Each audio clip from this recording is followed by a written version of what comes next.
ये शुरू करते हैं ये वीडियो। इस वीडियो में हम लोग देखेंगे साइंस के मॉडल पेपर का जो है ऑब्जेक्टिव का क्वेश्चन आंसर। तो चलिए शुरू करते हैं। पहला सवाल कहता है 2 डायोप्टर क्षमता वाले लेंस की फोकसांतर क्या होगी। बताओ 2 डायोप्टर वाले लेंस का ना आपसे फोकस पूछ रहा है, ठीक है। तो फार्मूला आप लोग जानते हैं कि F बराबर होता है 1/P, ठीक है, फोकस का फार्मूला। अब इसे हम करेंगे तो 1/P, P का मतलब होता है क्षमता कितना है तो 2D, तो यहाँ पर 2 भरेंगे। अब ऑप्शन में देखिए सारा सेंटीमीटर में आपसे पूछा हुआ है, तो ये तो आपका मीटर में आएगा ना, तो सेंटीमीटर बनाने के लिए क्या करेंगे तो 100 से गुना करेंगे, 2 से काटिएगा, 50 दूना 100 यानी 50 सेंटीमीटर। आपका ऑप्शन नंबर आपका डी सही है, 50 सेंटीमीटर। प्रश्न नंबर दूसरा की ओर बढ़ते हैं। कहता है किसी उत्तल लेंस की फोकस दूरी क्या होगी। तो देखिए उत्तल है ना, उत्तल, तो उत्तल लेंस हो या दर्पण हो उसकी फोकस दूरी हमेशा पॉजिटिव होती है, तो ऑप्शन नंबर आपका 1 हो जाएगा। अगला कहता है विद्युत शक्ति का SI, विद्युत शक्ति का मात्रक क्या है। तो विद्युत शक्ति का मात्रक जो होता है ना वाट होता है, ऑप्शन नंबर डी होगा। कहता है मानव नेत्र में उपस्थित लेंस है, मानव नेत्र में कैसा लेंस होता है तो उत्तल लेंस होता है, ये आपको क्लास में भी पढ़ाया हुआ है। अगला प्रश्न है स्पेक्ट्रम में किस रंग के किरण का विचलन या झुकाव सबसे अधिक होता है ना। विचलन सबसे अधिक किस में होगा तो ये बैगनी में विचलन सबसे कम होगा सबसे अधिक होगा बैगनी में, और सबसे कम विचलन पूछता ना तो लाल हो जाता, लेकिन यहाँ अधिक पूछा है तो बैगनी होगा। अगला प्रश्न देखिए कह रहा है कि वोल्ट बराबर होता है, तो वोल्ट बराबर क्या होता है तो वोल्ट बराबर होता है जूल पर कूलाम, जूल पर कूलाम, ऑप्शन नंबर आपका बी हो जाएगा। अगला प्रश्न है कह रहा है निम्न में उत्तम ऊर्जा का स्रोत कौन सा है। तो उत्तम ऊर्जा का स्रोत एरा में कौन है तो बायोमास है, क्योंकि बायोमास से प्रदूषण नहीं फैलेगा, तो इसे उत्तम ऊर्जा के स्रोत मानेंगे। अगला प्रश्न है प्रकाश के परावर्तन कितने नियम है, परावर्तन के कितने नियम है तो परावर्तन के 2 नियम है, ठीक। अपवर्तन भी रहता तो उसका भी 2 ही नियम है। प्रतिबिंब का आकार हमेशा वस्तु के आकार के बराबर है, तो ऐसे में समझिए हुआ समतल दर्पण है, समतल दर्पण में ही वस्तु और प्रतिबिंब का आकार बराबर होता है। अगला प्रश्न कर रहा है कि सोलर कुकर के लिए कौन सा दर्पण जो है उपयुक्त होता है। तो ये जो होता है अवतल दर्पण उपयुक्त होता है सोलर कुकर के लिए। प्रतिरोध का फार्मूला होता है R बराबर V/I, ठीक है। चुंबकीय क्षेत्र का SI मात्रक जो होता है वो टेस्ला होता है। अगला प्रश्न है विद्युत चुंबक बनाए जाते हैं किसके तो नर्म लोहे के बनाए जाते हैं विद्युत चुंबक, लेकिन अगर बोला ना स्थायी चुंबक तो इस्पात मारिएगा, ठीक है, तो यहाँ पर होगा नर्म लोहा। अगला प्रश्न है कह रहा है निम्नलिखित में कौन ऊर्जा का नवीकरणीय स्रोत है। तो नवीकरणीय स्रोत जो कौन है जैव मात्रा, ठीक है। कह ननौरा नाभिकीय विद्युत संयंत्र किस राज्य में है तो यह है यूपी में है, यूपी उत्तर प्रदेश में पड़ता है। इंद्रधनुष का बनना किस परिघटना का उदाहरण है तो इसमें इंद्रधनुष में होता है वर्ण का विक्षेपण होता है, माने इसमें जो होता है कई रंग में विभक्त होकर धनुष रंगीन जो पट्टी का निर्माण करती है। या दूसरा ऑप्शन इसमें हो सकता है पूर्ण आंतरिक परावर्तन, तो ऑप्शन में पूर्ण आंतरिक परावर्तन नहीं है, तो यही आपका सही आंसर होगा ऑप्शन नंबर सी। अगला प्रश्न है टूथपेस्ट कैसा होता है। तो टूथपेस्ट कैसा होता है क्षारीय प्रकृति का होता है। अमोनियम क्लोराइड का जलीय विलयन कैसा होता है तो अमोनियम क्लोराइड का जलीय विलयन अम्लीय होगा, क्योंकि यहाँ पर सारा जो है अधातु है तो अम्लीय हो जाएगा। कहता है Zn+Cu और Zn+Cu, तो यहाँ पर जानते हैं जिंक जो है कॉपर को हटाया है तो यह विस्थापन रिएक्शन हो जाएगा, ऑप्शन नंबर बी हो जाएगा। 20 नंबर में कह रहा है कि ये कैल्शियम कार्बोनेट को ऊष्मा जब हम देते हैं तो यह कैल्शियम ऑक्साइड और कार्बन डाइऑक्साइड में टूट जाता है, तो इसे हम क्या कहेंगे तो इसको वियोजन कहेंगे या तो आप घटन कहेंगे, तो ऑप्शन नंबर आपका क्या होगा ये हो जाएगा वियोजन रिएक्शन है। अगला प्रश्न है कह रहा है कि उच्च बसीय अम्ल के सोडियम लवण क्या कहलाता। देखिए उच्च बसीय लिखा हुआ है ना तो ये साबुन हो जाएगा, और यहाँ पर निम्न बसीय अम्ल होता तो अपमार्जक हो जाता, ठीक है, तो यहाँ साबुन सही आंसर होगा। कहता जब कार्बन डाइऑक्साइड गैस को पानी में घोला जाता है तो विलयन का pH मान क्या होगा।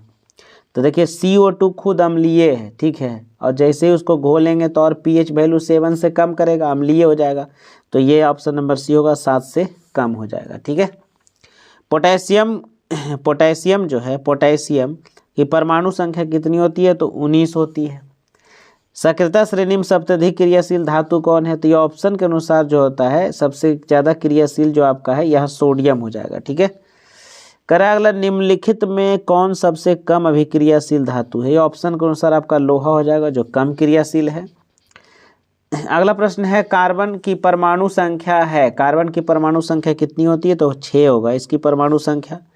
कार्बनिक यौगिक में कार्बन की संयोजकता कितनी होगी? तो 4 हो जाएगा। ठीक है, 6 को तोड़िएगा, 2 4, अंतिम कक्षा में 4 है जो संयोजकता इसका कहलाएगा। निम्नलिखित में कौन अधातु है? 13 में अधातु कौन हो गया आपका? तो कार्बन क्या है? तो अधातु का एक उदाहरण है। निम्नलिखित में किस धातु का गलनांक सबसे कम होता है? ये सोडियम का गलनांक सबसे कम होता है, इसीलिए ये मुलायम धातु है, इसको हम चाकू से आसानी से काट सकते हैं। अगला प्रश्न है, पीतल क्या है? तो पीतल जो एक मिश्र धातु है जो तांबा और जस्ता का मिश्रण होता है। इनमें कौन प्रकाश संश्लेषी अंगक है? अंगक बोलेगा तो हरित लवंग, और अंग बोलता तो पत्ती। ठीक है, अंग बोलेगा तो पत्ती है, यहाँ अंगक है तो हरित लवंग हो जाएगा। मानव में डायलिसिस की थैली होती है तो ये नेफ्रॉन की होती है, नेफ्रॉन में पाई जाती है डायलिसिस। ठीक है। अगला देखिए ध्यान से, करा कवक में पोषण की कौन सी विधि है? तो कवक में जो है मृतजीवी है। कैसी जीवी है? मृतजीवी। अब क्वेश्चन नंबर 34 है, दही के जमने की प्रक्रिया जो है किण्वन प्रक्रिया है। दही का जमना कैसा है? किण्वन। करा शरीर में भोजन का पाचन किस प्रकार की अभिक्रिया है? तो यह ऑक्सीकरण है, ऑप्शन नंबर बी है। अगला है, ऑक्सीजन है ऑक्सीन क्या है? तो ऑक्सीन एक क्या है? पादप हार्मोन है, ऑप्शन नंबर आपका सी इसका सही आंसर होगा। अगला प्रश्न है, इनमें से कौन पादप हार्मोन है? तो पादप हार्मोन एरा में साइटोकाइनिन है जो पेड़ पौधों में पाया जाता है, इसे हम पादप हार्मोन कहते हैं। ठीक है। अलैंगिक जनन मुकुलन किस में? तो ईस्ट में होता है, ईस्ट में मुकुलन जनन है। ठीक है, बाकी सब में द्विखंडन है। करा निम्न में कौन मानव में मादा जनन तंत्र का भाग नहीं है? तो मादा जनन तंत्र का भाग नहीं है, शुक्रवाहिका जो है नर जनन तंत्र का भाग है। वंशागत नियमों का प्रतिपादन किसने किया था? तो ये किया था ग्रेगर जोहान मेंडल या ग्रेगर जॉन मेंडल। ठीक है। अगला प्रश्न है, कह रहा है कि निम्न में से कौन आहार श्रृंखला का निर्माण करता है? तो ऑप्शन नंबर आपका बी हो जाएगा, घास को खाएगा बकरी, बकरी को खाएगा मानव। निम्नांकित में किसे आप उपभोक्ता के श्रेणी में कहते हैं? यानी ठूसने यानी खाने वाला कौन है? हरा पौधा तो नहीं खाएगा, नील हरी शैवाल नहीं, फूल पत्ते। जंगली जानवर जो होते हैं दूसरे जीवों को मारकर खाते हैं। ठीक है।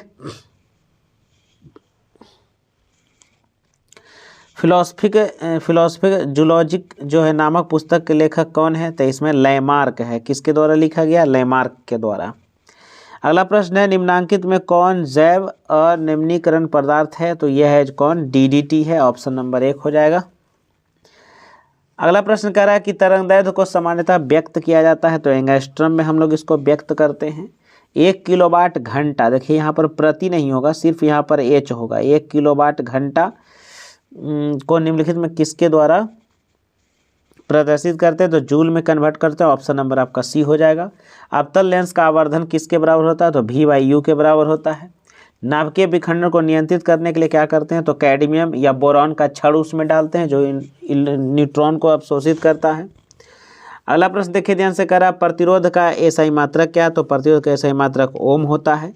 आमीटर से निम्नलिखित में से किसे मापा जाता है? तो आमीटर से हम विद्युत धारा को मापते हैं। डायनमो जो है यांत्रिक ऊर्जा को किस ऊर्जा में बदलता है? तो डायनमो जो यांत्रिक ऊर्जा को विद्युत ऊर्जा में बदलता है। विद्युत चुम्बकीय प्रेरण का खोज किसने किया? तो माइकल फैराडे ने किया है। लेंस के मुख्य फोकस की संख्या कितनी होती है? तो 2 होती है, एक लेफ्ट में एक राइट में। दीर्घ दृष्टि दोष का निवारण किसके द्वारा होता है? तो उत्तल लेंस के द्वारा होता है। प्रिज्म से प्रकाश की कौन सी परिघटना घटती है? तो प्रिज्म में देखिए प्रकाश की परिघटना को वर्ण का विक्षेपण 7 रंगों को विभक्त किया जाता है इसमें। ठीक है, 7 रंगों को इसमें विभक्त किया जाता है। अगला प्रश्न है, सामान्य नेत्र के लिए दूर बिंदु कितना है? तो अनंत होता है। ठीक है। 57 नंबर का देखिएगा सवाल, ये एक लौता सवाल है। ठीक है, 57 नंबर का सवाल जब भी आपको एग्जाम में आता है 484 ऑप्शन देखो, मार दो सीधे। अब इसमें देखो क्या है, P बराबर 100 वाट है और V बराबर 220 है। आपसे पूछ दिया है कौन सी? प्रतिरोध। तो R बराबर फार्मूला होता है V²/P। V का मान कितना आपको दे रहे 220 वोल्ट, तो 220 वोल्ट का आप स्क्वायर कर दो, ठीक है। और P बराबर 100 वाट है तो नीचे 100 वाट लिख दो, ठीक है। अब 220 को आप कितना बार लिखोगे, 220 को 2 बार लिखोगे, स्क्वायर किया हुआ है, और 100 नीचे एक ही बार है। 100 से 100 2 जीरो खत्म। 22 का स्क्वायर कितना होता है, तो 22 का स्क्वायर जो होता है कितना, तो 484 ओम। तो 484 ओम मेरा कौन होगा, तो ऑप्शन नंबर आपका बी देखिए क्या है, 484 ओम। क्लियर है। इसका तरह सिल्वर क्लोराइड का रंग कैसा होता है, तो ये श्वेत होता है सिल्वर क्लोराइड। आवेश का ऐसा मात्रक क्या होता है, तो कूलाम आवेश का ऐसा मात्रक है। करा सिलिका क्या है, तो सिलिका देखिए इसका फार्मूले होता है SiO2, ठीक है। तो सिलिका क्या है, तो एक कंपाउंड है। अगर सिलिकॉन यहाँ लिखल रहता ना तो हो जाता उपधातु, लेकिन सिलिका ने बहुत जगह गलत है। तो सिलिका जो है एक कंपाउंड है, ऑप्शन नंबर डी, इनमें से कोई नहीं। कहता कौन सा लेड नाइट्रेट को गर्म करने पर प्राप्त होगा, तो ऑप्शन नंबर आपका डी है ना। NO2 और ऑक्सीजन मिलता है। निम्नलिखित में से कौन सबसे अधिक अभिक्रियाशील धातु है, 13 में कौन सा हो जाएगा, तो पोटेशियम जो है सबसे ज़्यादा क्रियाशील होता है। ऑक्जेलिक अम्ल का प्राकृतिक स्रोत कौन है, तो टमाटर है। टमाटर में ऑक्जेलिक एसिड पाया जाता है, ठीक है। संतरा में साइट्रिक एसिड है। सिरका में क्या है, सिरका में शायद कार्बोनिक, इमली में सिरका में एसिटिक, इमली में टाटारिक। देखो यहाँ पर टाटारिक अम्ल किस में पाया जाता है, तो यहाँ इमली, ऑप्शन नंबर आपका डी हो जाएगा। पारे का अयस्क है, तो पारा का अयस्क क्या है, सिनेबार। कौन सा है, सिनेबार। अगला क्वेश्चन देखिए ध्यान से करा, नाइट्रोजन डाइऑक्साइड का धुआं का रंग कैसा होता है, ब्राउन कलर का होता है, भूरे रंग का। ग्लूकोज में ऑक्सीजन का कितना होता है, ग्लूकोज का फॉर्मूला C6H12O6। तो ऑक्सीजन के कितना है, 6। तो ऑप्शन नंबर आपका बी मारना है। एल्काइन, तो C2H2 होता है, एल्काइन C2H2, ठीक है। एल्काइन का फार्मूला भी होता है सामान्य सूत्र CnH2n-2। आवर्त सारणी को उदर्ग स्तंभ को क्या कहेंगे, तो उदर्ग जो होगा उसको बर कहेंगे, क्षैतिज को आवर्त कहते हैं। हीलियम के बाहरी कक्षा में कितने इलेक्ट्रॉन होते हैं, तो 2 इलेक्ट्रॉन होते हैं। निम्नलिखित में से सहसंयोजक यौगिक कौन है, सहसंयोजक यौगिक दोनों अधातुएं रहेगा। तो देखिए एरम है, कार्बन भी अधातु, हाइड्रोजन भी अधातु, ऑप्शन नंबर पहला हो जाएगा।